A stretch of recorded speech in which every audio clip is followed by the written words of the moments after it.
So good morning students. Today we will be discussing the chapter Natural Vegetation and the Wildlife, grade 9th. So students, now we have to discuss the natural vegetation and the virgin vegetation in this.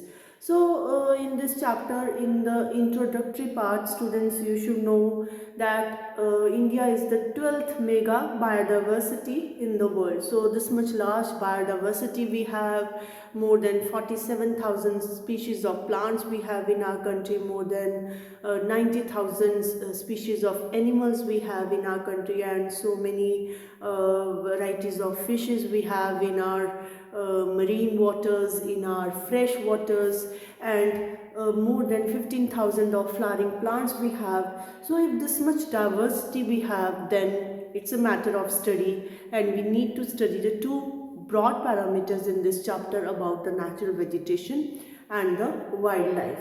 Now before we start, you should understand what do you mean by natural vegetation or the virgin vegetation here. So the natural vegetation, the another term can be used is the virgin vegetation here, students. It refers to a plant community. So natural vegetation refers to a plant community which has grown naturally without human aid. So this is unaided vegetation.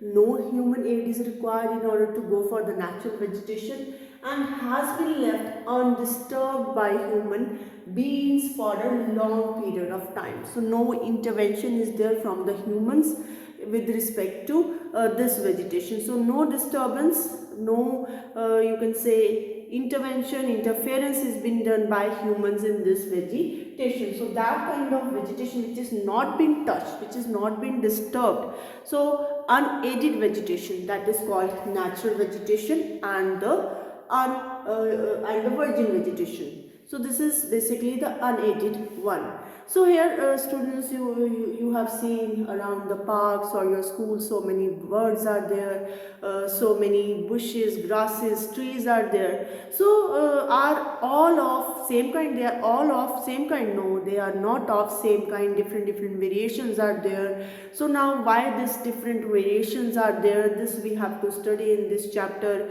So natural vegetation we have defined. Now within this virgin vegetation, students, within this natural vegetation we have two categories: endemic and exotic. Endemic means indigenous, completely it is indigenous and it is native to India. That kind of vegetation, like for example the virgin vegetation which are purely Indian, so that is endemic. Example here is alpine flowers in Himalayas.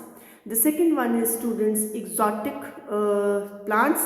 In that, these species have come from outside India and they are termed as exotic plants. For example, Siroi lily in Manipur. So this was the categorization, the types if you see with respect to natural and the virgin vegetation, that is your endemic and exotic plants. So these two categories are there with respect to natural vegetation. Now after this, students, you should understand the term flora and fauna. So most of you they are aware of this term. So flora and fauna, the term flora is used to denote plants of a particular region. So if we are talking about the plant community, so we are referring to flora there.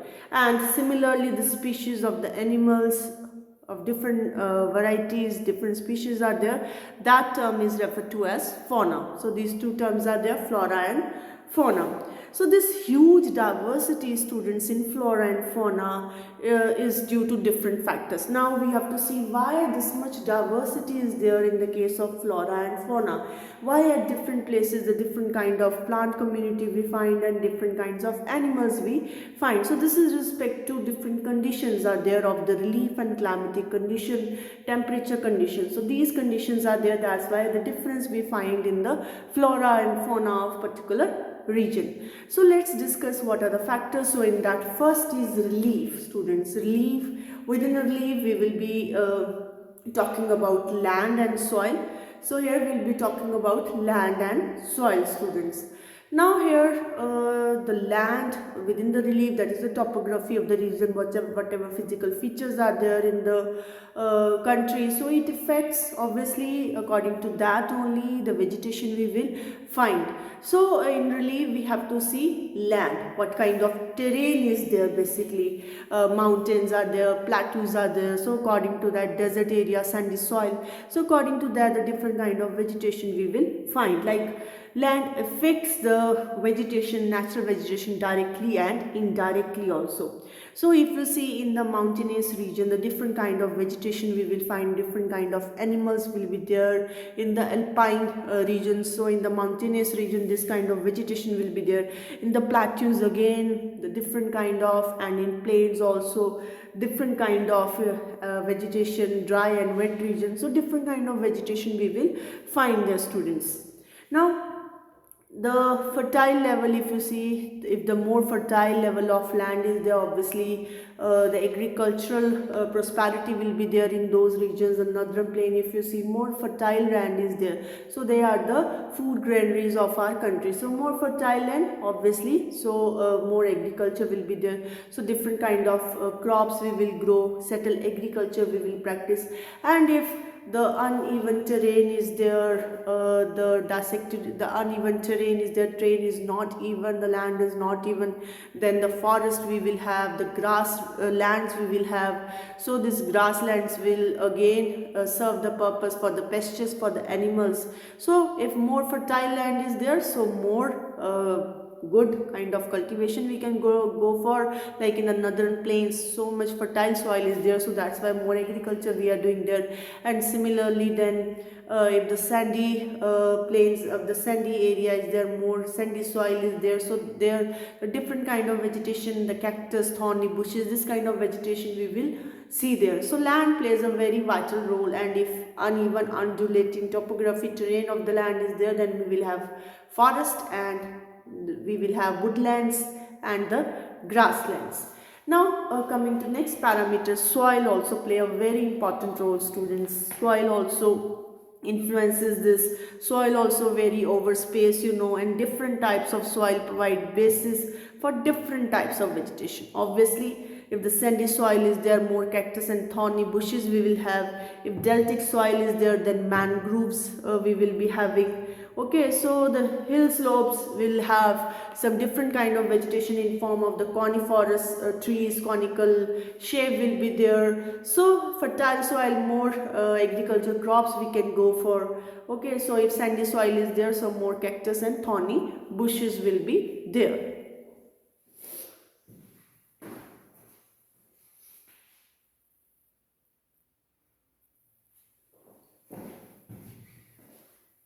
Now the another factor which influences the flora and fauna of any place is, students, the climate also.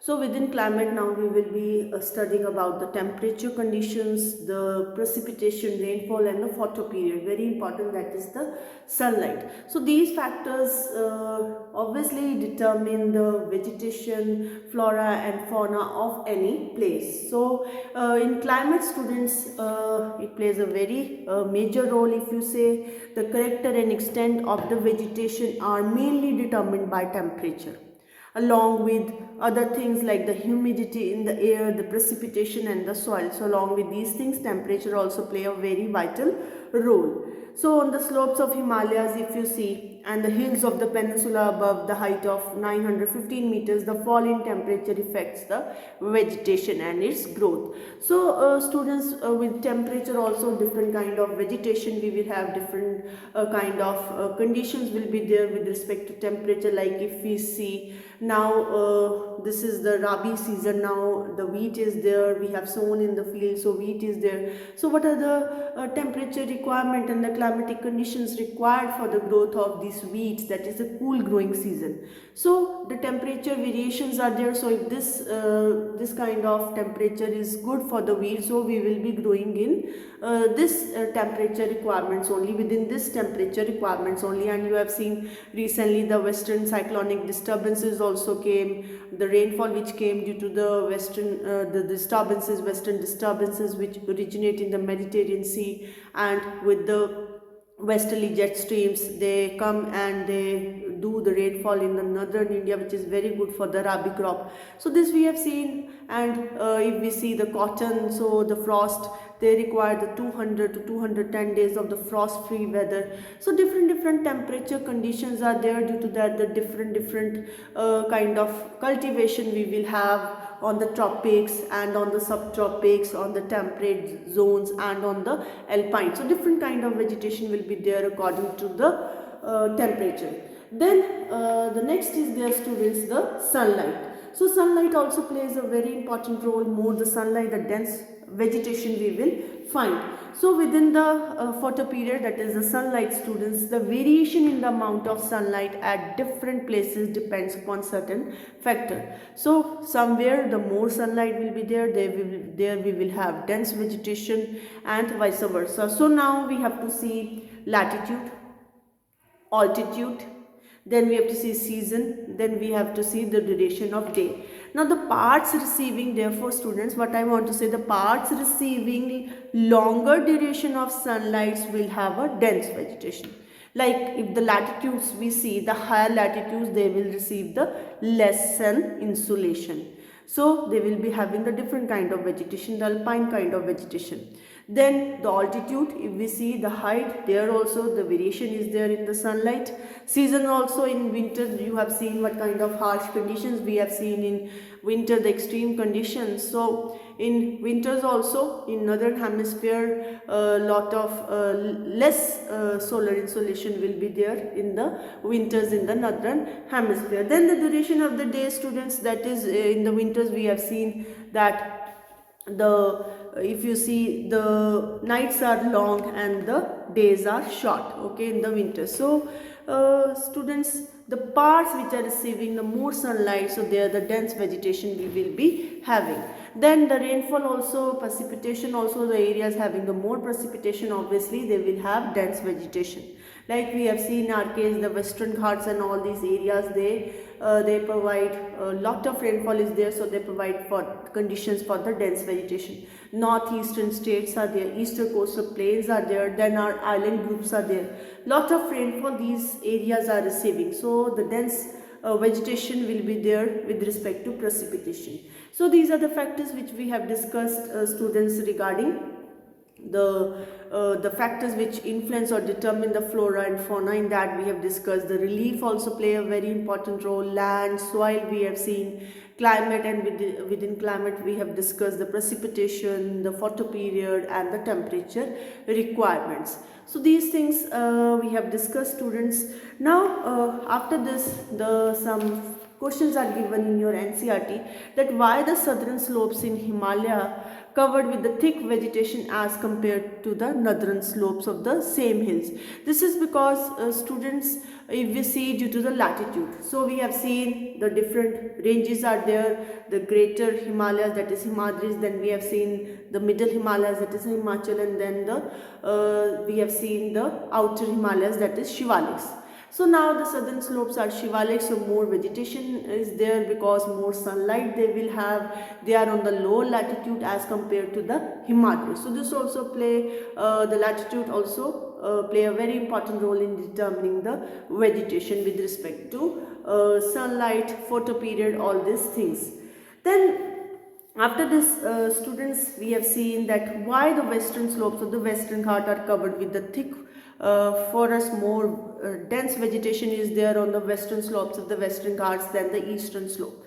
Again, the reason is same, because the western slopes of the Western Ghats are on the windward facing side. This we have discussed. Orographic rainfall is experienced in the Western Ghats, so the windward side of the mountain will receive obviously more rainfall, that is the western slopes, and the eastern slope again will receive the less rainfall, so there the less vegetation we will find, and on the western slopes we will find the more vegetation.